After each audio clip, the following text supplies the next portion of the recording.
ہوئے اور ویسے تو آپ نے ماشاءاللہ وافی شافی جواب دیا وہاں پر،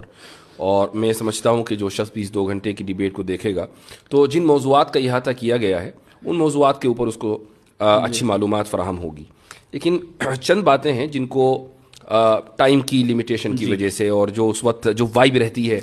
اس میں آپ کو 5 باتیں کہنی ہیں، ٹائم کم ہے، اس میں سے 2 باتیں آپ نے کہہ دی اور 3 باتیں رہ گئی، تو اس لیے پوسٹ ڈیبیٹ انالیسس کا یہ فائدہ ہوتا ہے کہ جو بات رہ جائے اس کو بعد میں ذکر کر دیا جائے۔ جاوید صاحب نے ایک بات کہی اور وہ یہ کہ مذاہب کی تاریخ چند ہزار سال سے زیادہ نہیں ہے، یعنی وہ 7-8 ہزار سال، اور انسان اس سے پہلے کا ہے، اور یہ جو مذاہب شروع کیے ہیں یہ تعلیم یافتہ لوگوں نے کیے ہیں، لیکن ساتھ میں انہوں نے جو اس کا ایک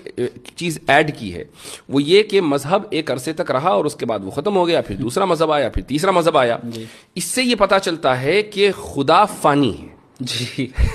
اصل میں ان کی پوری توجہ ٹاپک سے ہٹ کے ریلیجن، چونکہ اکثر وہ ریلیجنس پر ہی بات کرتے آئیں، اور مجھے لگتا ہے کہ گاڈ کے ایگزسٹنس پہ شاید ان کی پہلی ڈیبیٹ ہے، مجھے نہیں نظر آئی،